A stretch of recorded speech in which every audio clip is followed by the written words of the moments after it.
Hoy estoy con Federico Martín de la Escalera. Él es doctorando y tiene una tesis doctoral que habla sobre la revista de tropas coloniales, que es tan importante para comprender de dónde surgen los africanistas, esos militares que tuvieron un especial protagonismo durante la Guerra Civil.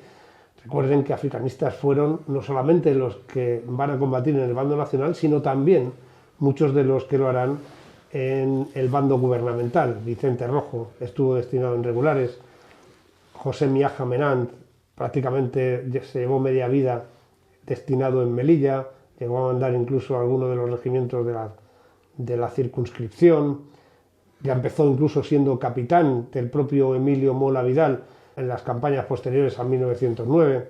Luego, los africanistas son la esencia de los militares, de la cúpula militar que se va a enfrentar en ambos bandos de la Guerra Civil.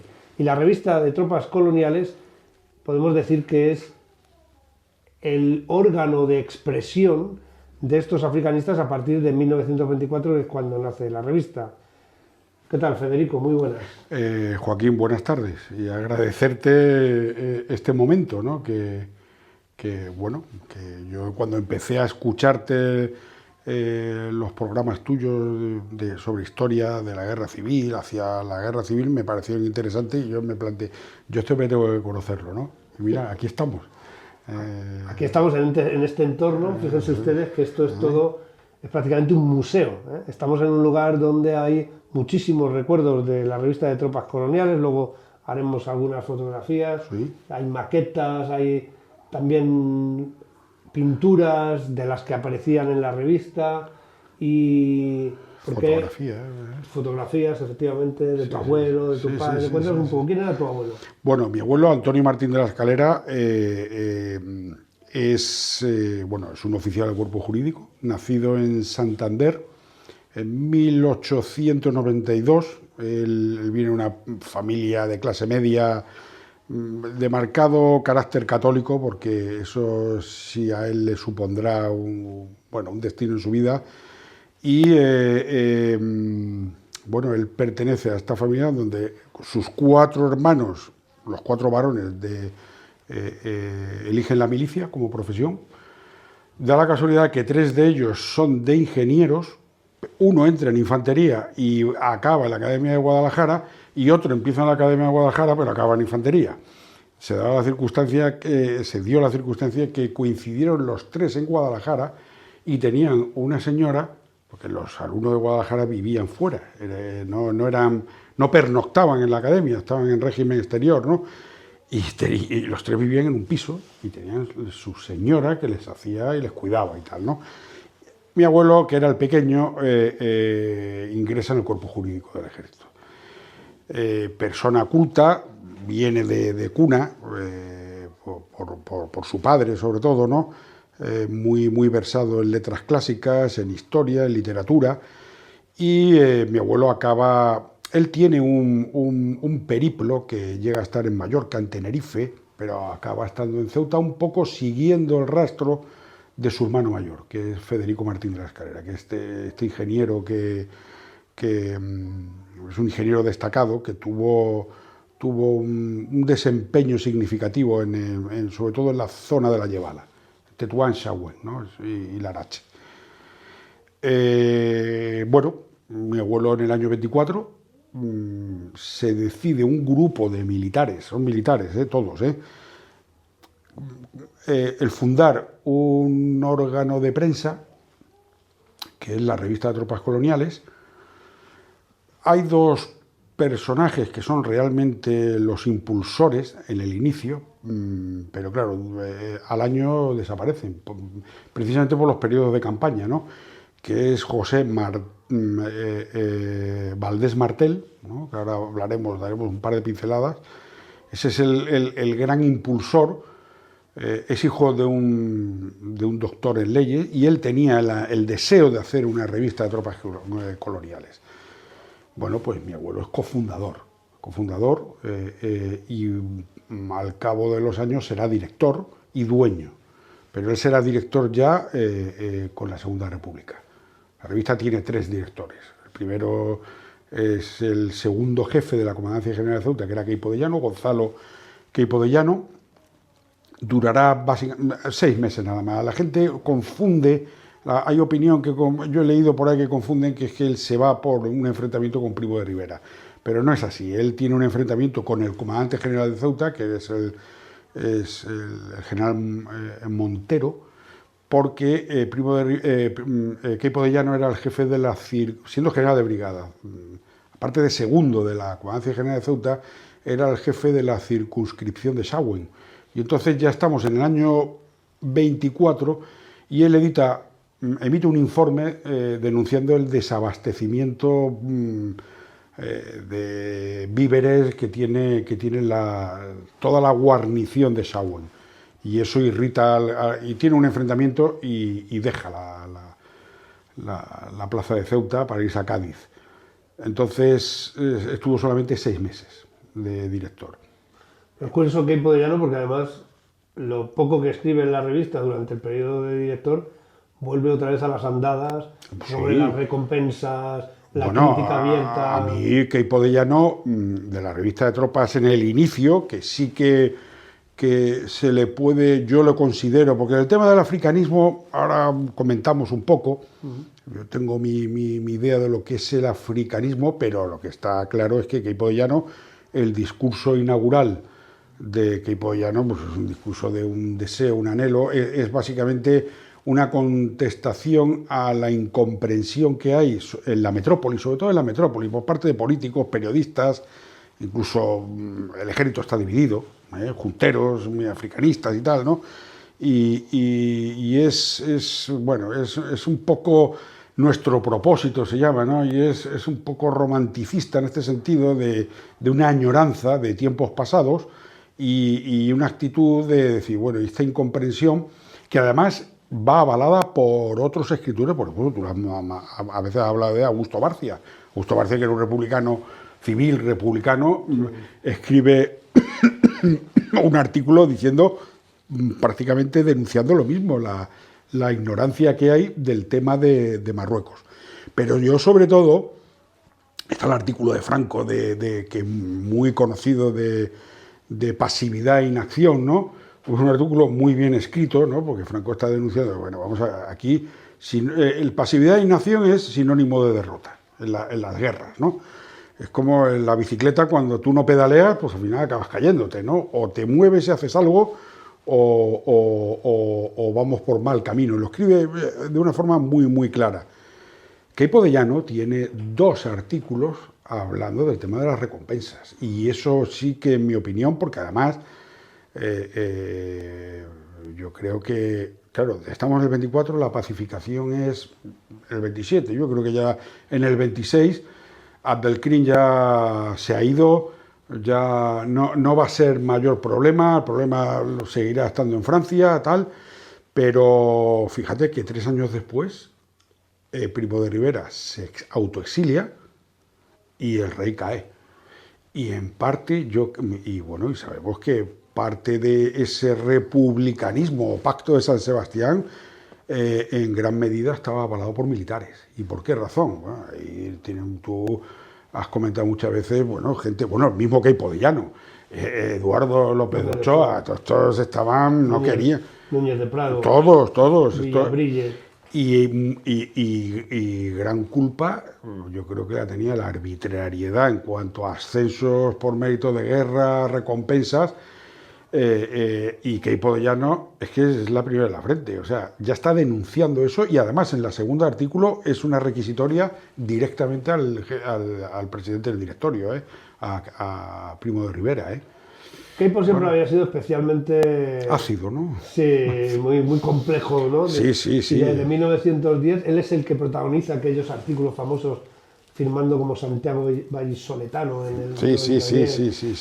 En diciembre del 9 y enero del 10, donde, pues un poco demuestra cuál era el sentimiento general de los que estaban en la península, viendo cómo ascendían sus compañeros, algunos de ellos simplemente por una pequeña herida de guerra, que tampoco... Que Queipo de Llano en esos artículos critica mucho el tema de los juicios contradictorios, que es que se eternizan, se demoran en el tiempo, entonces claro, eso da a un escenario de confusión, de incluso el juicio. Bueno, yo te pongo el ejemplo. Fíjate, la laureada del capitán del teniente sevillano, sí, que se la dan de capitán en 1935. En el 35. Eso le pasa, bueno, no, las comparaciones son odiosas, pero hay otros ejemplos que eran casi un poco más o menos, te pones el correaje con la pistola, sales al campo de batalla y bueno. Fermín Galán, yo parte de la metamorfosis, vamos a llamar metamorfosis de un oficial con sus ideas propias, pero era un oficial que estuvo en la policía indígena, conocedor de la zona, que participó en la revista de tropas coloniales con una serie de artículos, bueno, un poco, a ver, pretenciosos, pero Fermín Galán no consigue su laureada que él perseguía y no se la dan. Yo ahí estoy de acuerdo con Mola, cuando él escribe, cuando él está en la dirección de la policía y tal, o de seguridad, y él habla de Fermín Galán. Más bien estoy de acuerdo con el general Vallenilla, ¿no? Que he leído algún artículo de él que sí que en parte, bueno, esa contradicción que tiene, que le lleva a una mentalidad, bueno, no sé, revolucionaria, anarquista, sí, bueno, no sé, en parte, ver, no lo sé. Cuando uno lee a Galán se da cuenta que realmente yo creo que no tenía muy claro tampoco la política, ¿no? O sea, las nuevas corrientes políticas, pero está claro que era un hombre de sangre caliente con una idea revolucionaria y bueno, y que fue también un poco mitificado por haber sido fusilado, ¿no? Bueno, es un icono de la República, se hacen hasta abanicos y juegos de cartas de naipes, sí. Que no pasó nada más que de eso, de ser un icono. Pero bueno, un icono también de la República fue Queipo de Llano y Ramón Franco Bahamonde, y luego lucharon en el otro bando. Sí, fueron... pero yo creo que lo de Fermín Galán, el capitán Hernández y Galán, yo creo que ahí les sirvió para hacer platos, dibujos y juegos de que si tú lo miras con el ojo y tal y está... A mí me da mucha pena el personaje de Fermín Galán y sobre todo de Hernández, porque ese personaje nefasto que era Casares Quiroga los deja tirados, los deja literalmente tirados, un personaje absolutamente nefasto. Y estos, bueno, pues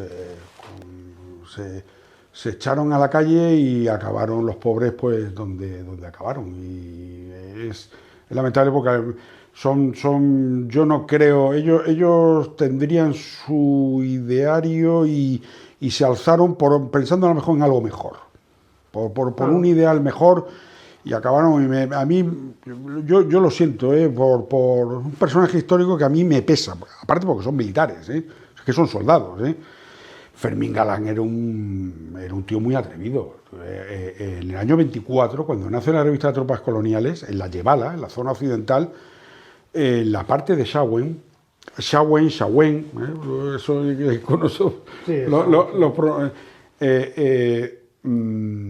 había todavía territorio cerca del valle, en el Valle del Lao, en ambas orillas del Lao, que no estaban reconocidos. Y ahí estaba ese insigne general que era Serrano Uribe, ¿no?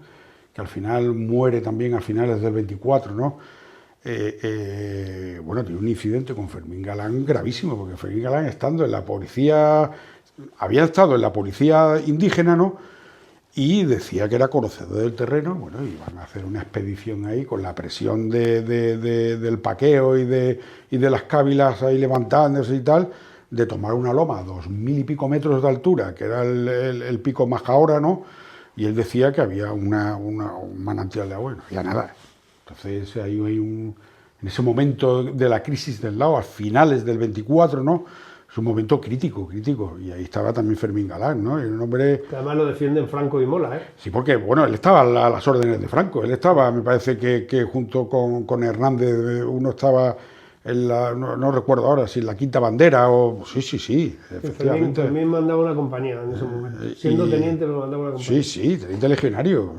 Sí. Y volviendo un poco otra vez a la revista, a los nacimientos, al origen de la revista de tropas coloniales, que quizá, yo creo que los años quizá más potentes de la revista son precisamente entre el 24 y el 26, Sí, el sí, 27, que son sí, los sí, sí, primeros sin años duda, sin duda, oficiales, sin duda. que es donde escriben, pueden ustedes encontrar artículos, además está, la revista está en la Biblioteca Virtual del Ministerio de Defensa Y en la Biblioteca Nacional, en la Biblioteca digitalizada. Nacional de España, está toda digitalizada, todos los números, ahí se pueden leer artículos de Emilio Mola, para ver un poco cuál es la mentalidad de ellos también, ¿no?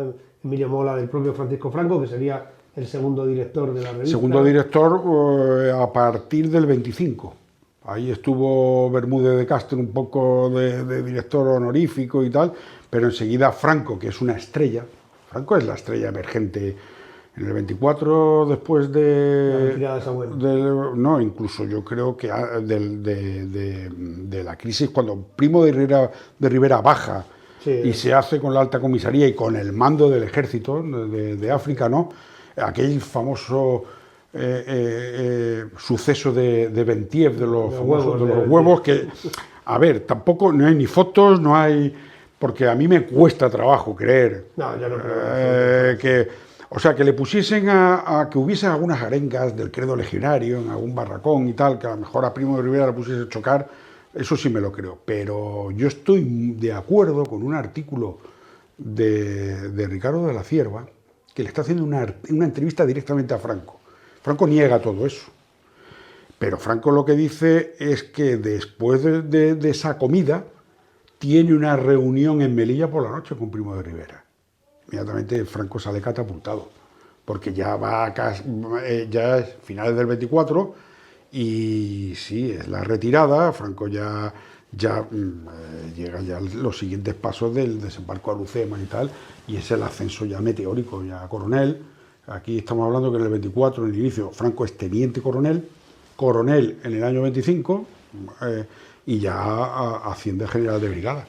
Aparece, en la revista se le hace un homenaje y todo esto, sí, sí. Para contextualizar, a los que no estén muy familiarizados con esto de lo que estamos hablando, recuerden que después de la llegada de Primo de Rivera, que era un militar abandonista, él pretendía dejar Marruecos. Marruecos había sido una sangría constante desde 1909 y sobre todo después con la llegada del protectorado en 1912, y marca un repliegue a la famosa línea Estella, como él era marqués de Estella, que simplemente trataba de preservar las comunicaciones entre las ciudades y abandonar Sagüen, que había costado sangre, sudor y lágrimas, y eso dolió mucho a los militares que habían estado, por supuesto... Dolió además con cierta lógica, porque es esa pasividad e inacción. De todas formas, Primo de Rivera, a ver, esto es una opinión personal mía, yo le veo con un carácter ciertamente algo volátil. Es decir, Primo de Rivera es cierto que es el aniversario de la dictadura. La dictadura es en septiembre del año 23, 13 de septiembre, 14 de septiembre, y nos vamos al primer aniversario. Entonces no querían a toda costa otro desastre, otra gran derrota, ¿no? Un tipo anual de la derrota de la comandancia de Melilla. Entonces yo creo que Primo de Rivera no sabe qué hacer. No sabe qué hacer porque además hay que tener en cuenta también en el contexto político internacional que cualquier sublevación de... Esto está en el tercer punto del Comiter, de lo que es la exportación del Soviet, que era el Comiter, ¿no? Que había que favorecer cualquier acto de sublevación ya da igual que sea protectorado, colonialismo o expansionismo de una nación europea. Entonces, claro, Abdelkrim estaba muy favorecido, no solamente porque a Abdelkrim le vendía armas todo el mundo que intentaba hacer negocios y tal, ¿no? Sino que Abdelkrim estaba muy subido. Primo de Rivera, bueno, yo lo digo muchas veces, llega con... Yo creo que son declaraciones peregrinas, de decir, intercambio de Gibraltar por Ceuta, por tal, que los británicos jamás intercambiarían, porque los británicos tenían todo su eje del estrecho bien entre el Tánger internacional y Gibraltar. El estrecho ya lo tenían bien controladito y ellos su interés era Egipto y Canal de Suez. Esto ya para Francia y para España y tal, ¿no? Pero es que en un año es que Primo de Rivera al final sale victorioso en el desembarco de Alhucemas. O sea, de una postura, como tú dices, abandonista, sí, a después ser el gran héroe de todo esto, ¿no? Y es que es así, es que en muy poco tiempo se le da la vuelta a la tortilla. Claro, y además eso va a catapultar, como nunca lo había hecho, a los africanistas. A los africanistas. Yo Joaquín, en el tema de africanistas me gustaría comentar contigo. A ver, está claro que la revista, los primeros años, como tú has dicho, en los periodos de campaña, donde hay combates, porque está claro que combates no es que se justificaba por una penetración militar, porque la política era imposible, ¿no? En principio no era la época de Jordana, padre, no. Entonces, aquí ya estaban la situación era el Magzen, que era el que llevaba, digamos, el imperio jerifiano con sus jalifas en Tetuán, era incapaz totalmente de controlar aquella zona que estaba atomizada de kabilas, que tenían sus propias, incluso sus reyes, jefes de la guerra y tal, ¿no? Como podía ser Raisuni, Abdelkrim y toda esta gente, ¿no? Entonces había que hacer una penetración militar. Lo que pasa es que, bueno, pues la penetración militar pues se hizo como se hizo, nada que ver con el desembarco de Alhucemas, todo lo precedente, es decir, ocupación poco a poco de posiciones, con bloqueos. Franco escribe en los primeros momentos de la revista otro artículo que se llama Los Mandos, donde Franco reclama no solamente el poder militar de ocupar una zona, sino también, ¿qué les pasaba? Que lo ocupaban y se quedaban esperando a que los cabileños del alrededor, que también eran volátiles, porque podían un día pensar una cosa u otra, o a golpe de dinero, sino Franco reclama el poder político. Es decir, yo ocupo y yo gestiono el territorio. Eso es lo que viene a decir en el artículo este de Los Mandos, que también es interesante. Fermín Galán venía a decir el mando a los caídes. Fermín Galán venía a decir, bueno, una vez que esto está pacificado por las armas, creemos un mini ejército y armemos a las cávilas. Bueno, a lo mejor es discutible, ¿no? Bueno, pero porque lo hacía desde su visión, sí, claro, como jefe de policía indígena, ¿no? Viene podemos hablar de la policía indígena, bueno, son los precursores de las intervenciones militares, ¿no? Lo que el africanismo, lo que estábamos diciendo antes, lo que yo venía a comentar antes, es un momento donde sí que la revista es un órgano de prensa que expresa el anhelo o respalda una posición antiabandonista. No, aquí estamos aquí y no podemos dejar... Pero la revista es muy cuidadosa en ese sentido. Son una serie de pocos artículos, no más de 10, que sí que habla de esto y de hacer propaganda, por ejemplo, de las tropas indígenas, bien sea regulares. Mola escribe mucho sobre la creación de las fuerzas regulares, que no fue Berenguer, fue el general Larrea, el gran promotor. En el artículo lo pone. Larrea es el que manda... Bueno, Berenguer fue el primer jefe, ¿no? Es el primer jefe administrativo de los grupos, del primer grupo de regulares, el de Melilla número 1. Pero el creador es el general Larrea en Melilla. ¿Has leído sus artículos? Sí, además Mola escribía muy bien. Muy al detalle, sí. Bueno, Mola, quizá de todos los que se suman. Para mí es el que más... Es el más intelectual. Más me gusta. Es el más intelectual. Sí. En El pasado, hazaña y el porvenir, por ejemplo, eso es una historia del ejército y sin duda. Sorprende que en el año 34 alguien como Mola, que era un oficial de infantería, de regulares, que tuviera ese nivel, ¿no? Sin duda. De capacidad. Y de expresión, y de escritura. Yo, por ejemplo, el término africanista, a ver si me entiendes lo que... Yo lo veo, es un término que, vamos a ver, yo como veo a la revista de tropas coloniales, después, sobre todo del 27, la veo como una revista africanista propiamente dicha.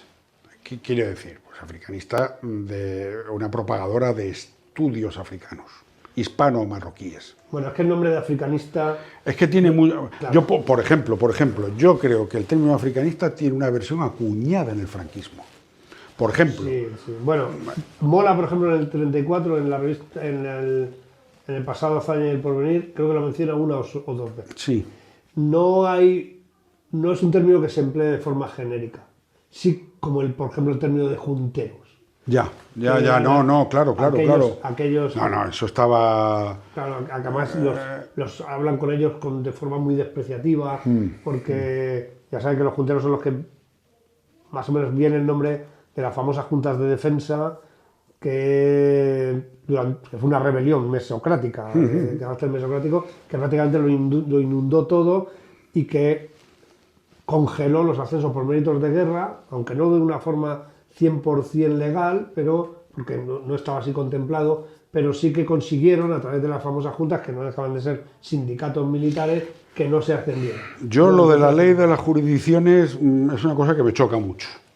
O sea, yo no comparto que un medio de prensa se chotee de los militares así, de forma más gratuita, como pasó con, ¿cómo se llama la revista esa de Barcelona? El Cucut. Entonces, claro, sí, se te pueden reírse de ti y tal, pero que tú te tomes la justicia por la ley de jurisdicción y tal, a ver, eso ha perjudicado mucho la imagen del ejército. Y ahí viene también un parte de... Bueno, porque en la época... Claro. En la época podemos situar el militarismo. El militarismo, y exactamente. En España hay dos tipos de militarismo. Está el militarismo interior representado en las juntas y está el militarismo africanista, que es un militarismo que mira hacia África, ¿no? Sí, pero que luego, sin embargo, se va a convertir otra vez, posteriormente, sobre todo durante la época final de la República, también en un militarismo interior, porque van a participar de la política, ¿no? O van a querer participar de la política. Sí. De hecho, muchos participan, sí, durante de forma reactiva, pero bueno. Pero, por ejemplo, un ejemplo que yo te voy a poner. Mira, vamos a hablar de dos personajes conocidos que estuvieron en África. Uno, tú lo citas constantemente, que es Gómez Vago, Riquelme Gómez Vago. Riquelme Gómez Vago, si tú comparas, por ejemplo, a Muñoz Grandes y a Riquelme Gómez Vago, ¿quién es más africanista? Yo diría Riquelme. Riquelme hace toda su vida en África. Toda su vida. Y además es un oficial que empieza en la Oficina de Asuntos Indígenas, luego habla perfectamente árabe, es una persona equiparable a Morales, a gente de este tipo. Al propio Silvestre, ¿eh? Sí. Silvestre, aunque es más antiguo cuando llega allí, porque ya empieza siendo comandante, pero Silvestre también hablaba, también lo hablaba en inglés. Que no al nivel de Riquelme. Lo de Riquelme es... No. Sí, yo eso lo tengo clarísimo y lo pongo muchas veces como ejemplo. Muñoz Grande, sí, mandó sus jarcas. Él estuvo en África, la jarca de Muñoz Grande, no era la de Varela, pero ¿qué pasa? La imagen creada de Riquelme, la última que tenemos nosotros, es intentando volar el Alcázar de Toledo junto a la Pasionaria. Claro.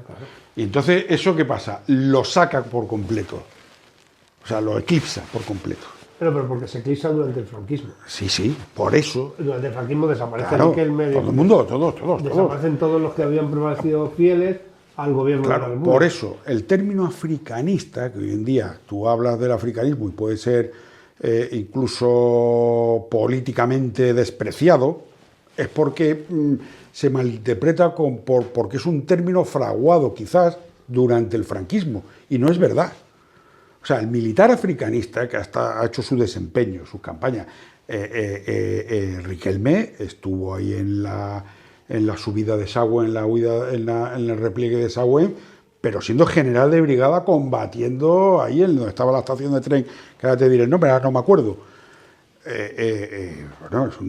Pero, entonces, ¿qué pasa? Ahí tenemos que se deriva, el africanista del régimen anterior, ese término, deriva en algo muy cercano al golpismo o a la agresividad, no lo sé, ahí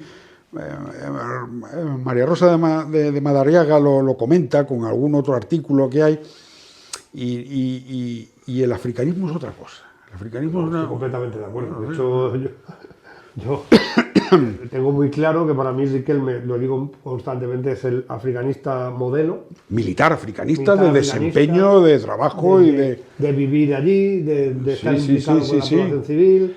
Es el militar africanista, mucho más que todos los que después se hicieron famosos por esa causa, porque estos fueron alternando destinos en la península. Riquelme, teniente capitán, comandante, teniente coronel, mandando el regimiento Ceriñola, o sea, hace toda su vida en África. Y como Riquelme está también, otro de los que pasan muchísimo tiempo en África es Miaja, por ejemplo. También. Es un africanista puro. Sí. Sin embargo, Rojo no. Rojo está unos años. Y luego hay una diferencia que yo creo... Rojo era más de estudio, ¿no? Era más de estudiar. Estuvo en regulares en África, pero luego enseguida se fue a la Academia de Toledo porque era una persona muy capaz y con mucha capacidad pedagógica. Pero hay un punto que creo que es importante cuando hablamos de africanistas, porque dentro de los propios oficiales destinados en África hay que diferenciar a los que estaban en los regimientos, tanto en el Serrallo, en el Ceriñola, en el San Fernando, en el África, en los regimientos puros de las circunscripciones, tanto de Melilla como de Ceuta, de los que estaban destinados sobre todo en regulares, que ahí es donde surge quizá el africanismo para mí, el africanismo reivindicativo, el que se opone a las juntas de defensa, surge en regulares sobre todo. Ya, ¿no? claro. Y luego, claro, la Legión no deja de ser oficiales que habían estado en regulares. Todos vienen de regulares. Claro, claro, hay un cisma en el ejército, hay un problema de lo militar, que se llama. Problema de lo militar, que es que está dividido. Entonces, bueno, eso va a tener sus consecuencias a la larga. A la larga no, a medio plazo. Y en la revista tú compruebas que hay ese sentimiento también todavía de diferencia entre los oficiales peninsulares y los africanos. No, porque la revista, vamos a ver, la revista tiene, hay una dirección muy clara, que no es, porque Franco fue un director nominativo. Franco simplemente era una persona con una presencia dentro del ejército y sobre todo en Ceuta, ya tenía un nombre, ¿no? Pero es un director nominativo. Ahí la revista lo que tiene son tres grandes motores intelectuales, que uno es mi abuelo, junto con Tomás García Figueras, básicamente son los dos, y después está Juan Ortega Costa. Juan Ortega Costa, que era sobrino de Joaquín Costa, el gran africanista, ¿no? Porque ese es el africanismo, africanismo intelectual de ese reconocimiento de la cercanía del norte de África con la península ibérica, con esa península ibérica por su historia, unión geográfica y nada que ver con el testamento de la Reina Católica, por favor. La Reina Católica en su testamento dijo, evangelizar a África y tal, pero que muchos escriben y dicen que mi abuelo seguía el testamento de la guerra. No. Pasa que sí que mi abuelo estaba impregnado de ese africanismo intelectual, pero era simplemente, vamos a ver, que esto es África, la relación de España con África, el estrecho de Gibraltar, y no nos olvidemos de dos cosas muy importantes. Hay dos ciudades que son españolas, que es Ceuta y Melilla y Los Peñones. Es decir, a todo esto, Joaquín, esto no es el desazón de las pérdidas de Cuba y Filipinas, que sí, que socialmente es un desastre para la nación, que a los militares les puede impactar, porque a veces nos podemos decir, estos se quedan de brazos cruzados, ¿y qué hacemos con los militares? Pues a la guerra. No, yo creo que ahí se ha exagerado. La guerra, los periodos de Marruecos tienen su leyenda negra, claro. Como todo, y la alimentamos nosotros, Sí. Que se hicieron cosas mal, evidentemente, pero no olvidemos, tú coges cualquier libro donde vengan enumerados los tratados y firmas de tratados donde España en 1909 el Acta de Algeciras, eso está firmado por no sé cuántos, por supuesto el Imperio Jerifiano, Marruecos, pero las Rusias, Estados Unidos, Bélgica, Holanda, España, Inglaterra, todo el mundo firma eso. España también tenía ahí un compromiso. Entró ahí como España entró. Tenía un compromiso, yo creo que también son un poco forzada, sobre todo absolutamente, no tanto de inicio, que parecía una buena noticia y que parecía, que habría una. España entró por la puerta de atrás. Claro. Entró con una influencia de una rencilla geopolítica entre los ingleses y los franceses, pero tampoco España podía mirar a otro lado, teniendo Ceuta y Melilla. No, además eran responsabilidades. Es que no. Está forzada desde el punto de vista geopolítico, es absurdo tratar de sacar de la ecuación a España. No se puede, no. Y es más, y costó mucha sangre. Sí, dinero. Y muchos políticos, incluso políticos de los partidos dinásticos, que hubieran preferido salir de allí porque era un atolladero, porque hizo que el movimiento obrero, desde el principio, sobre todo a través del Partido Socialista Obrero Español y la CNT, se opusieran de lleno Joaquín, al tema de la guerra. Yo creo que es el principal pilar. Vamos a ver, el PSOE de aquella época, que es de carácter revolucionario, Sí, claro. es de carácter revolucionario, junto con los anarquistas y tal. A ver, yo creo que había un pasto o un humus en España. O sea, todos estos movimientos soviet y tal no nacen de la gratuidad, ¿eh? Cuando se junta el analfabetismo, cuando se junta que no hay clases medias, cuando hay pobreza, es pasto. O sea, claro, intentan resolver algo, para que al final no lo resuelven, porque la historia lo ha demostrado. Porque crean más violencia todavía, ¿no? No lo sé. Pero ellos legítimamente querían una vida mejor, claro. Porque la que tenían, ¿no? La clase trabajadora, y encima... Sin duda. En España, encima, la guerra de Marruecos vuelve a poner sobre la mesa, sobre todo en las primeras etapas. Después es verdad que el gobierno trata de corregirlo. El tema de los famosos, primero de la redención a metálico. Eso es una gran vergüenza. Eso es una gran vergüenza. Claro, y al final, ¿qué es lo que habla Pablo Iglesias en sus discursos? Que además es detenido varias veces por esto, por su política de no a la guerra, porque ahí además se empiezan con los lemas estos de no a la guerra. Lo que él viene a decir es que al final los obreros son carnes de cañón y los hijos de la gente que tiene dinero... Sí, y tendrían sus razones, ¿eh? No, por supuesto. ¿Qué pasa? Que además de eso se utiliza como ariete para derribar la monarquía. Claro. Está. Entonces eso es una ecuación muy compleja, es un momento muy complicado. Hay una razón de peso, evidentemente la injusticia intolerable de la redención a metálico, de que el que tuviera dinero para pagar podía librarse del servicio militar, que luego trata Canalejas de solucionarlo con la ley del 12, pero... No se soluciona. No se soluciona porque crean al soldado de cuota. Cuota, que aquello eran unas risas, sí. No, una pena que además yo a veces lo digo, tiene incluso todavía sus efectos a día de hoy de ver más la milicia, el servicio militar y todas estas cosas. Sí, un divorcio hasta 1909, sí. Además lo he estudiado en profundidad esto, hay varios oficiales que comulgan con el Partido Socialista. Con el Partido Socialista inicial de Pablo Iglesias, ya estaba por ahí Largo Caballero, que fue concejal en Madrid en aquella época, porque son políticos que estuvieron toda la vida en la política, ¿no? Y recuerdo, por ejemplo, Fanjul, el problema social del ejército. Ellos son muy conscientes de cuál es el problema social de España, porque los chavales que iban a hacer el servicio militar, analfabetos, había que formarlos y educarlos en el ejército, y ellos se dan cuenta de cuál es el problema social y que eso va a estallar y que algún día surgirá, ¿no? Y sin embargo, a partir de 1909, cuando el Partido Socialista se posiciona muy abiertamente en contra de la guerra primero, y después ya empieza a criticar también a los oficiales como responsables del curso de la guerra, surge ese divorcio ya definitivo entre el ejército y el Partido Socialista, que después va a tener también ramificaciones, porque después habrá militares que comulguen con las ideas socialistas, sobre todo a partir de los años 20. Pero, volviendo a la revista de Tropas Coloniales, pues fíjense dónde estamos. ¿Esta mesa qué es? Esa mesa ese es el escritorio del director de la revista, junto con el velón ese que hay ahí era original de la revista, ¿no? Y era el escritorio, el sillón que tenía. Este mobiliario que vemos aquí es el de cuando mi abuelo desaparece ya en la Guerra Civil.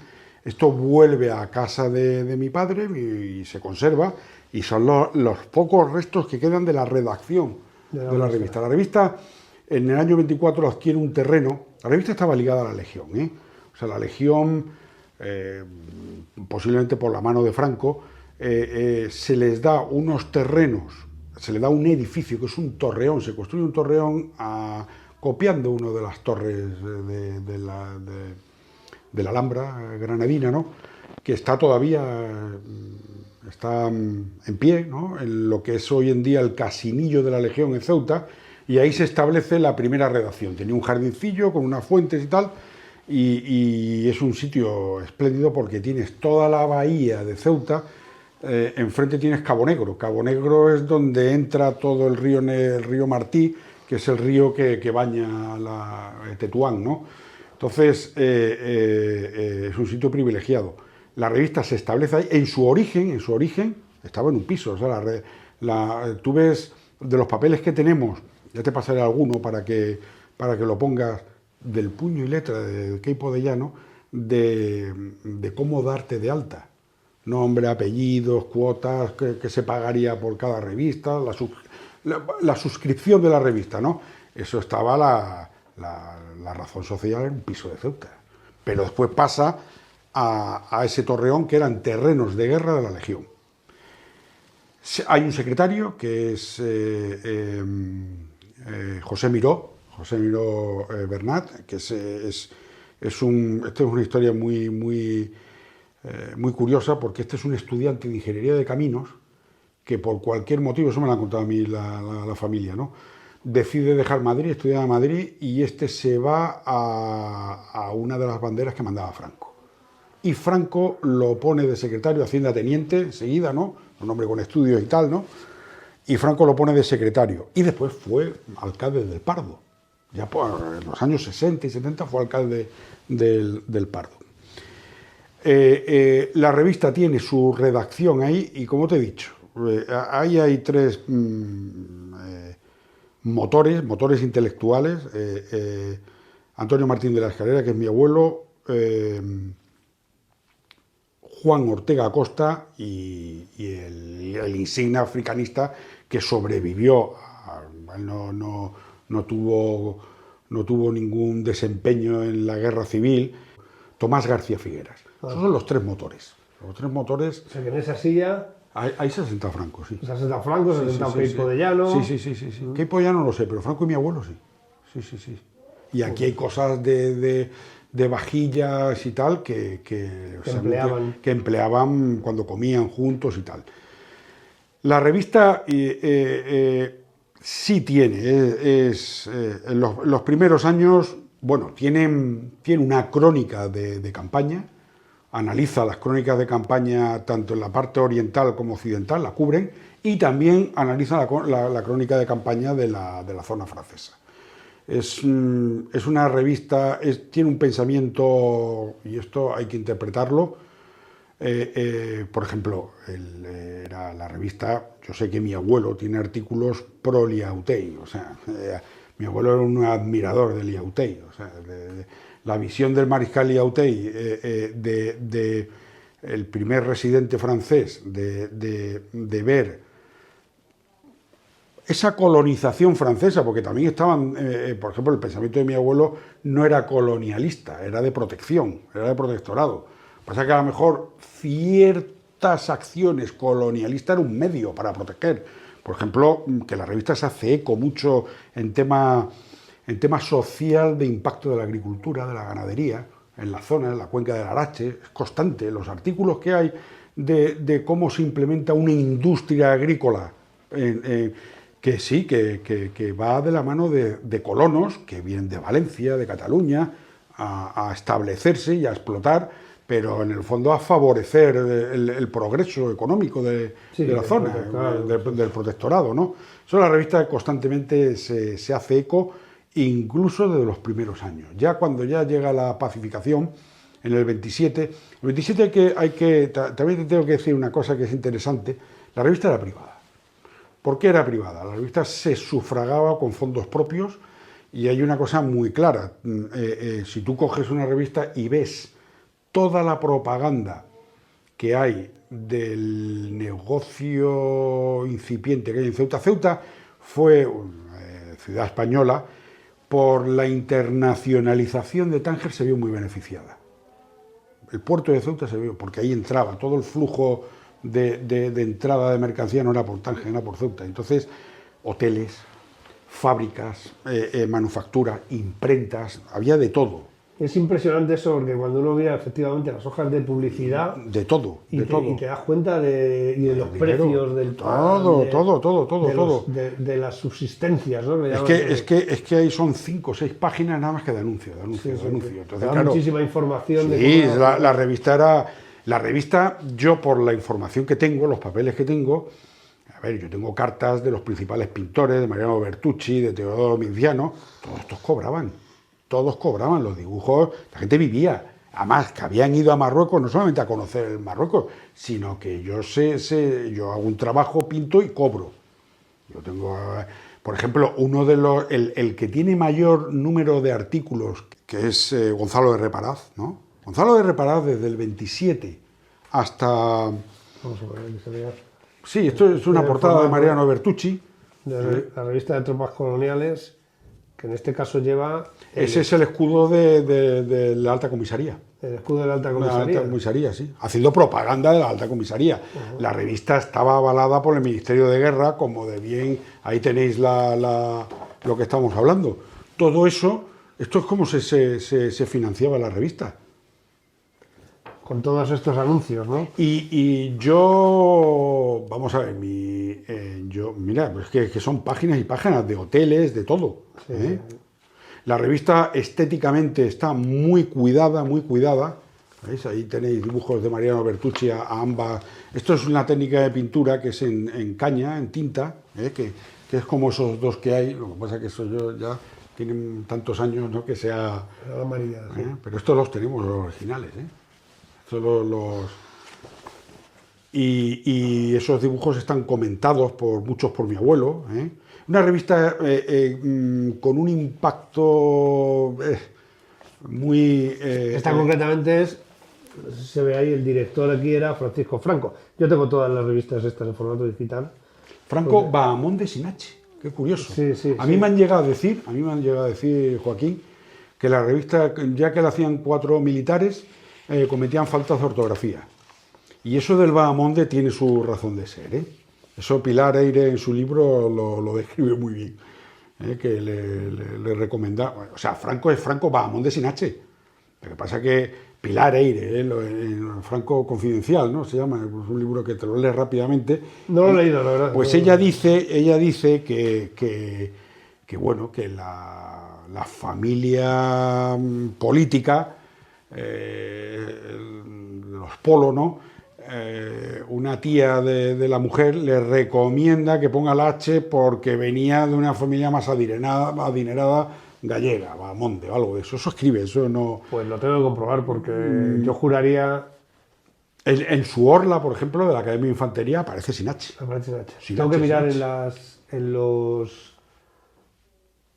los diarios, perdón, en los anuarios, tanto de él como el hermano, como el primo. Yo te doy uno, y lo ves, yo no lo sé, pero yo creo que... Y después hay bueno, muchas especulaciones. Pero tienes el anuario en papel, aquí. Sí, aquí tienes uno de 1920. Pues este lo quiero yo. Aquí tiene que estar Franco, pero todavía Franco está ahí Está de comandante. de comandante ahí en Oviedo, ¿no? Sí. Yo creo, No, en el 20 estaba... O ya incipiente ya para la Legión. El comandante sí, estaría para... Bueno, pues la revista, volviendo a ella, durante el inicio tiene un guiño claro a ese africanismo que estamos hablando. ¿Cómo lo hace?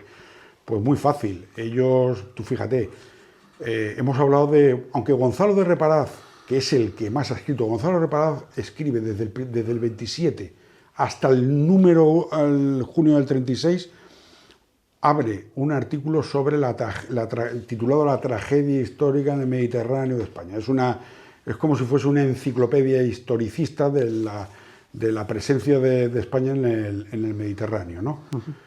Y siempre, yo por lo que he leído, lo que he estudiado, a Gonzalo Reparaz siempre se le intenta apartar de la revista. Pero yo, por ejemplo, fíjate qué curioso, en el archivo de Gonzalo de Reparaz, ¿sí? Vi que está en Barcelona, ¿no? Vi que había una caja sobre África, ¿no? Y me encuentro la sorpresa que veo que son las cartas que se escribe con mi abuelo. Yo las tengo. Mi abuelo le escribía cartas a él y Gonzalo, yo tengo las que recibía, pero nunca he tenido las que mi abuelo le mandaba y estaban en esa caja. Y hay cosas muy curiosas, hay diálogos muy curiosos. O sea, claro, con toda esta información que tiene, pues la revista, también los anuarios militares están en la Biblioteca Nacional de España, todos digitalizados. Aquí lo vemos en formato en papel y que es una gran fuente de información. Eso absoluta. Porque aquí aparece absolutamente. Eso hay que mirarlo, eso hay que mirarlo. Yo... El papel, claro, yo utilizo todo esto en PDF para las búsquedas, ¿no? Pero esto es una maravilla. Hombre, además son completísimos. Son muy completos. Muy completos, fechas de nacimiento, todo. Y ahí, por ejemplo, en esos anuarios te viene cómo estaba definida la comandancia de Larache, la de Ceuta, la de Tetuán, todo. Todas las unidades, quienes mandaban los batallones, que mandaban los regimientos. Sí. Eso yo no sé si ahora mismo... No creo. Están las escalillas, ¿no? O tal. A mí, una de las cosas que me apasiona... a ver, la revista tiene grandes fotógrafos. La revista estéticamente es una revista ilustrada, clarísimamente. O sea, tiene una organización que es constante en todos los números y durante todas las dos épocas que hay, ella se define como revista de tropas coloniales, después África, revista de tropas coloniales y finalmente África. Te estaba comentando una cosa, era privada, mucha gente la asocia a una copia de la revista de tropas coloniales francesa y no es verdad, no son cosas distintas, el título es el mismo. La revista de tropas coloniales francesa es una revista, es un órgano de prensa del Ministerio de Guerra francés, donde cubre una crónica militar, sí, con algunas cosas de campañas de vacunaciones, de escolarización, cosas, en todo el espectro colonial francés, desde Indochina hasta... Sí, el nombre colonial, que en España lo único que tenía era un protectorado, la única colonia de España era Guinea Ecuatorial. Sí, desde luego Marruecos... Si alguien dice que eso era una colonia, no, ahí eso podíamos hablar largo y tendido. Es una forma de colonialismo, pero quizá era la forma más liviana de colonialismo a través de los protectorados. Del protectorado, correcto, eso es. Pero no, nosotros no fuimos a explotar económicamente nada, Por mucho que se hable de las minas de hierro, si alguien pretende hacer que Melilla fuese el Bilbao tal, no. Las minas de hierro, aparte que los tratados que España firma, si había en la zona del protectorado español algo que económicamente fuese explotable, hasta los belgas podían licitar por eso. Sí, los franceses. Y ya los franceses se encargaron de hacerlo. Los alemanes también. Todos. Es decir, nosotros ahí nos dejamos un esfuerzo ímprobo, sangre, sudor, lágrimas, dinero, y bueno, y es cierto que a partir del 27 hay una paz. Algunos lo denominan control, hay una paz hasta prácticamente la independencia. Durante la República sí tuvo una inercia prácticamente igual, se llevó, la única diferencia es que se pusieron altos comisarios que eran civiles, ¿no? Sí, que redujeron un poco las plantillas también de militares, sobre todo, bueno, quisieron hacer una escuela de interventores, pero al final fracasaron también, Al final el interventor, que es un funcionario que da fe de lo que tú estás haciendo ahí, como no sea un trabajo de campo, sufrido, que estés al pie del cañón, eso al final lo tiene que hacer un militar. Yo, honestamente, no... y encima, además, si hablas árabe, que habrían gente civil, muchos truchimán y traductores que hablaban árabe, pero al final tú, el que está en el aduar, viendo si estás vacunado, si están los niños escolarizados, si tú el censo de armas... lo tienes controlado, eso hay que estar día a día y eso es que era lo que hacían lo de la policía indígena. Sí, los interventores posteriores. Los interventores posteriores. Godet fue, por ejemplo. Godet fue de interventores, claro. Y eso, por ejemplo, hay uno que María Rosa de Maridaga lo nombra africanista, que es Blanco Argibay. Para mí Blanco Argibay no es un africanista, es el paradigma del interventor español, porque Blanco Argibay, durante todo este tiempo de la revista de tropas coloniales, estaba en Toledo, en la escuela de gimnasia. Él estuvo esporádicamente en Marruecos, pero él cuando llega a Marruecos para la intervención es en el 27, cuando se acaba ya todo. Y es la constatación, para mí, del buen hacer del interventor. Osvaldo Capaz. Osvaldo Capaz también, sí. Es otro de los Osvaldo Capaz, además Osvaldo Capaz, todo el raid de Osvaldo Capaz ya en el 26, cuando ya la entrada de Shawen y un personaje interesantísimo también, y ojo cómo acabó. Sir Ifni. Todo, sí. Sí, además estaba en Madrid porque él había sido nombrado general jefe de Ceuta, de la comandancia de Ceuta, Ceuta, ¿no? Y le pilla en Madrid, lo detiene. Va con una llave o no sé qué, o un rollo. Sí, y realmente no está en ningún sitio demostrado que él formara parte de la sublevación. No. De hecho, es muy raro que él intentara sublevarse porque estaba en Madrid y no estaba coordinado en absoluto ni con Fanjul ni con ninguno. ¿Pero quién lo llama a Madrid? ¿Por qué va a Madrid? No lo sé, eso es un... En Madrid va, en teoría, porque tenía un problema médico y iba al hospital militar. Pero lo detienen cuando se empiezan todas las detenciones, el 21, el 22. Primero creo que lo detienen, lo dejan libre un tiempo. ¿En el hospital militar o en el hotel? Porque él se va a un hotel también, ¿no? La detención, pero él iba por un tema médico, una consulta médica. Y al final, bueno, pues es de los asesinados en la cárcel Modelo, junto a Melquiades Álvarez, que era el líder del Partido Reformista, donde había estado Azaña. Tremendo. Había estado Azaña, había estado Companys, Augusto Barcia también era del Partido Reformista, que fue el primer partido pseudo-republicano o republicano. Augusto Barcia fue el presidente del Consejo de Ministros con Azaña, ¿no? Y Augusto Barcia, yo creo. Presidente del Consejo de Ministros. Ministro de Estado. Fue ministro de Estado, ¿no? Ministro de Estado. Y Melquiades Álvarez, pues uno de los líderes y de los principales precursores de un republicanismo posibilista, diferenciado de Lerroux, más... De hecho, Melquiades llegó a ser incluso presidente de las Cortes o del Senado y también es asesinado Salazar Alonso, que era del Partido Republicano Radical. Pero, el Partido Republicano... Sí. Esto es a lo mejor como estuvieron con la CEDA y tal. Es un momento, aunque esto es una ida de Cerros de Úbeda, ¿no? Sí.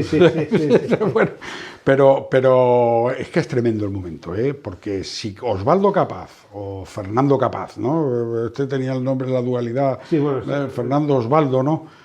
Capaz, se va a Madrid y se va al Gómez-Ulla, yo no sé, fíjate cómo acabó López Ochoa. Es tremendo, Sí. Es tremendo. Alguien que había hecho muchísimo por la República. Hombre, yo creo que y yo creo que López Ochoa, yo creo que tenía ideología socialista, o sea, él se autoexilia también. Bueno, él es un acérrimo opositor a Primo de Rivera y al rey. Que era su general. Hombre, es que el Primo de Rivera le promete a él. Sí. Pero bueno, hay muchas cosas ahí también que son de carácter personal. Pero López Ochoa es clave, por ejemplo, para que Macià, después de declarar la República Catalana, no tenga a los militares enfrente. Porque él se hace con la Capitanía General y se pone a las órdenes de Macià. Y hay un libro muy interesante de él que es de la dictadura de la República. Sí, anda por ahí, sí. Tiene dos, tiene de la dictadura de la República y Asturias 1984. Sí. Y es un hombre con carácter, ¿eh? Sí. Y te voy a decir, yo creo, o sea, todo el mundo le asocia que la represión de Asturias la llevó Franco, ¿no? La llevó él. Franco estaría en el Estado Mayor. No, Franco estaba, además, su papel fue muy secundario, porque aunque estuviera, se supone, asesorando al ministro, el que mandaba, y además en eso era muy vehemente López Ochoa, que no podía ver a Franco. No, ahí están los vídeos ahí de los abrazos esos que se dan ahí, que es más falso eso que... Bueno, estos Cerros de Úbeda son muy interesantes, ¿eh? Pero tú me estabas preguntando si la revista, la revista en el año 27, y eso sí que lo hace Antonio Martín de la Escalera, ya que una vez que se consigue esa pacificación quieren disolverla. Entonces mi abuelo lo que hace es, tiene un problema, tiene la revista Mariano Bertucci deja de ser el director artístico, ¿no? Con esos dibujos tan bonitos y tal, ¿no? Porque ya no pueden pagarle. Y lo que hace Antonio Martín de la Escalera, mi abuelo, es hacer una cooperativa con los trabajadores de las imprentas que había, porque en el inicio, y también es importante verlo, hay un motor económico, hay una persona que es que aquí tiene que salir la mira, la imprenta de... aquí aparece tipografía Parres y Alcalá, sucesores de Arturo Sierra. Arturo Sierra es un personaje que es de los que va a Marruecos a trabajar, era fotógrafo y era impresor. Y es el que empieza a imprimir esta revista. Lo que pasa es que Arturo Sierra desaparece precisamente a finales del 24, muere, desaparece, y la revista la coge la tipografía Parres Alcalá. En Ceuta había mucha empresa de tipografía. ¿Por qué? Porque se editaba mucho papel. En Tetuán sobre todo, porque todos los daires, todo esto de todos los documentos que es la alta comisaría era todo en papel. Entonces había una gran, y además de calidad, ¿no? Entonces, claro, la revista empieza ya a utilizar papel satinado, ya todos los cuidan, las ilustraciones lo cuida, empiezan a aparecer no solamente pintores, fotografías. Las fotografías están los mejores fotógrafos. Sí. O sea, no solamente Bartolomé Ros, ahí está Lázaro, Ramos, todos los de blanco y negro, del diario Ahora, que era un diario, todos los que publicaban estaban en la revista, todos pagados. La revista tenía sus corresponsales, la revista tenía ya a partir del 27, que es cuando ya se tiene ya un rumbo claro de revista africanista, ¿no? De propagadora de África, ¿no? Bueno, pues se pone una sucursal, incluso hasta en Tánger, en los bajos de un hotel. ¿Y políticos? Porque hemos hablado de Augusto Barcia. Bueno, ahí está también políticos está Antonio Goicoechea. Antonio Goicoechea, por supuesto, pero Antonio Goicoechea secundando el ideario o el discurso inaugural de Queipo de Llano, y después está este que también muere asesinado ahí en Paracuellos, Ramiro de Maeztu, con el ejército. Ramiro de Maeztu. Este tengo yo el puño y letra que ahora está todo en el Instituto de Historia y Cultura Militar. Los mandos, por aquí aparece con la H, Franco Bagamonde, ¿no? Después, políticos, mira, fíjate, Emilio Mola desde el principio, Sí, son de los primeros, sí. La preparación de los oficiales para prestar servicio en el ejército de África. Y aquí nos está contando que él conoce la iniciativa del general Larrea de crear una fuerza indígena. Sí. Cuando en el 1911, cuando se crean, ¿no? Saca también la historia de la fundación de los regulares. Exactamente, eso es. Los he tenido que consultar, los he leído enteros. Después, Enrique Arqués es él siempre se destaca porque es el jefe de prensa de la alta comisaría. Después tiene una etapa ya durante el franquismo, después de la guerra civil, muy, por ejemplo, Enrique Arqués es muy incisivo cuando la ocupación de Francia por los nazis. Ahora estos se van a enterar de lo que... pero Enrique Arqués es un gran africanista también, ¿no? Y un gran conocedor de todo de la problemática del protectorado, ¿no? Y Ruiz Albéniz. Y Ruiz Albéniz, que es el Tebib, el Tebib Arrumi. ¿Por qué utilizaba ese seudónimo? Bueno, es un seudónimo del médico del cristiano, ¿no? El Tebib Arrumi, ¿no? El médico del cristiano. Ruiz Albéniz... Era médico. Bueno, pues por ahí vendría. Pero este era un corresponsal de guerra. Este acompañaba, o sea, Ruiz Albéniz era siempre estaba acompañando unidades en campo y era un cronista, clarísimamente. En 1909, ahí está Mencheta, está Campúa. Bueno, Campúa como fotógrafo. Como fotógrafo, sí. Y está, fotos que... y Ruiz Albéniz era un joven muy entusiasta. Sí. Siempre muy ligado al ejército. Hay una escena que en Melilla, que además que es muy curiosa, que es una posición que es muy... o sea, a la Legión le hicieron una prensa, la Legión como todo... Es una unidad que incluso hoy en día está tiene un aval propagandístico en comparación con todas las unidades. con relación con las unidades que no tiene comparación, ¿no? pero en aquella época más aún. Entonces, Bueno, había una diferencia, en aquella época sí que había una diferencia notable. La de hoy día es más un poco relacionada con todo lo histórico. lo histórico, sí, Y tiene, la continuación un tanto de cierta... tiene su de público. cierta mistificación. Sí, Sí, efectivamente. A mí personalmente me gusta más una unidad, una formación de artilleros, de tal. Bueno, pero bueno, tiene su No voy a público. entrar en eso, pero... Pero bueno, el fusil haga el amanecer, pero sí que es cierto que la Legión tiene un componente, bueno, muy ligado a África, ¿no? Muy reto ligado, absoluto, claro. totalmente, porque surge para eso, ¿no? Sí, pero también te digo, la propia revista es una propagadora de la Legión. También Millán Astray ahí tiene algún artículo también... Muy en la línea de Millán Sí, Astray. sí, la línea administrativa, pero que además, sin pelos en la lengua, diciendo que nosotros tenemos que estar por conciencia histórica y acaba también diciendo por conciencia económica. Millán Astray lo tenía claro. Millán Astray todo esto le pilla en la Escuela de Estado Mayor de Versalles. Además, Villastre es otro de los que ha pasado a la historia como una persona poco culta, cuando no lo era en absoluto. Era alguien muy culto, muy formado, Cultísimo, muy preparado. cultísimo. Lo que pasa que, bueno, también es cierto... A ver, tenía una puesta en escena un poco estrafalaria, ¿no? Muy De tal. casi pero extravagante, sí. Muy extravagante. Ahí, pero es cierto en que era fin. una persona con muchísima preparación, que además había sido oficial de Estado Mayor, que luego renunció a ello, pero la formación que tenían en aquella época los oficiales de Estado Mayor era muy por encima de... Y fíjate, yo de Millán Astray voy a decir una cosa que a mí me... Este hombre, cuando muere, todo lo que tiene se lo da a los pobres. O sea, las colas de pobres que hay cuando lo entierran a Millán Astray, era un hombre sencillo, ¿eh? No era...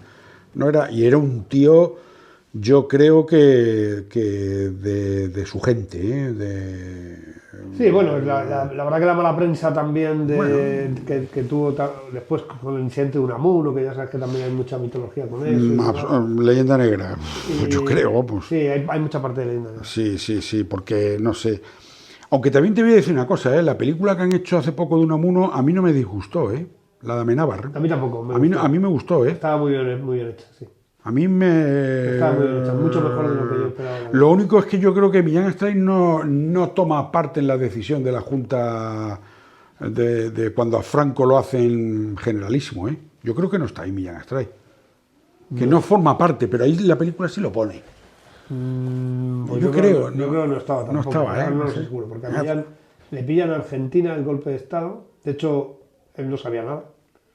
Porque él, sí que hay una fotografía de él en la escuela de guerra del 35, antes de retirarse definitivamente, donde están Franco, Millán, está Espinosa de los Monteros, que era el director de la escuela, está Godet, está Fanjul, que claro, prácticamente todos ellos luego van a formar parte de... que era la triada de Gil Robles, ¿no? Pero yo realmente no recuerdo... Yo creo que no estaba, porque le pillan a Argentina, se vuelve a España, es verdad que está en Salamanca, puede ser que estuviera en Burgos, pero no, en las fotografías que hay no está. Yo creo que no. Está Cavalcanti, sí, está Cabanellas, está Mola, pero él no está. Está Yagüe. Está Yagüe. Yagüe yo creo que también está, ¿no? Yagüe no está, No, está Saliquet, tengo la fotografía por ahí, las he coloreado y todo. Sí. Bueno, pues aquí lo vamos a ir dejando, después de más de una hora, que por supuesto esto es muy interesante, y además en este entorno y en esta maravillosa, parece el despacho, parece que nos hemos ido a 1924, y estando aquí con bueno, todo lleno de fotografías, de pinturas, que son una auténtica maravilla. Incluso tienes aquí, por lo que veo, algunas armas. Pues nada más, muchísimas gracias. Pues a ti, por favor. Ha sido muy interesante. Vamos a repetir la experiencia. Yo es que he tenido la suerte de pasar por Madrid por otras razones y claro, tenía muchas ganas de venir aquí, de ver esto, de poder hablar con él, de desearle suerte en la lectura de la tesis. Que no la sí, hay que darle el sprint final, pero yo creo que saldrá un libro de ahí.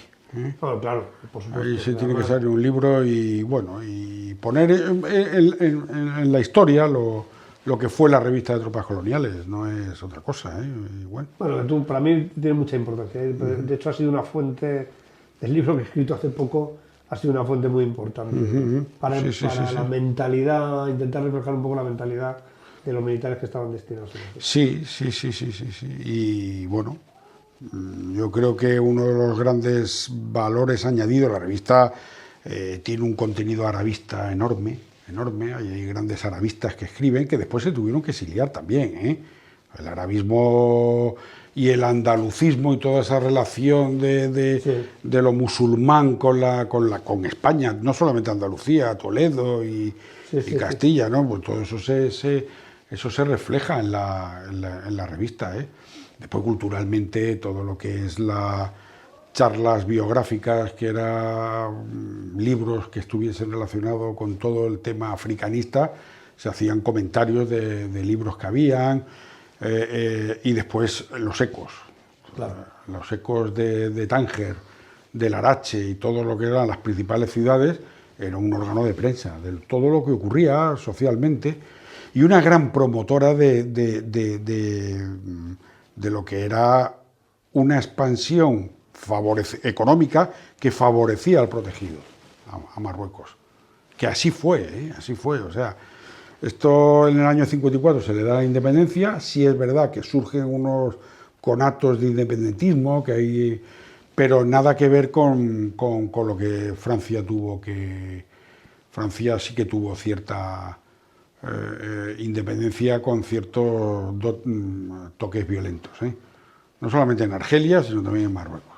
Sí, bueno, de hecho Francia tuvo problemas en la época de los 50 hasta en Indochina, ¿no? No hemos comentado la labor de los jurídicos. Bueno, mi abuelo era jurídico y ahí, bueno, es una revista que claramente defiende a toda costa que no se haga una europeización que aplaste lo que son el derecho consuetudinario que tenían ellos en las propias cábilas, que abarcaba desde el aduar más pequeñito hasta lo que era la cábila, con sus escalones de derecho y sobre todo lo que se llama el derecho consuetudinario, que lo que venía a decir es respetemos a esta gente sus costumbres y sus leyes y no intentemos aquí pasar la apisonadora, imponerlo. Todo lo que se impone... No, está claro. Pues muchas gracias. Yo te lo agradezco mucho, Joaquín, que estés aquí y bueno, estás haciendo una labor magnífica e interesante y bueno,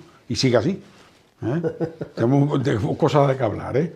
Sí, vamos a repetir, por supuesto, aunque a lo mejor no tenemos la oportunidad de que sea así en este formato, que por otra parte es un formato nuevo en el canal, pero repetiremos, por supuesto, aunque sea a distancia o haciendo algún directo, seguro que sí. Y ustedes ya saben, muchas gracias por ver los vídeos, gracias por estar ahí, gracias por darle al me gusta y nos vemos en el siguiente. Gracias.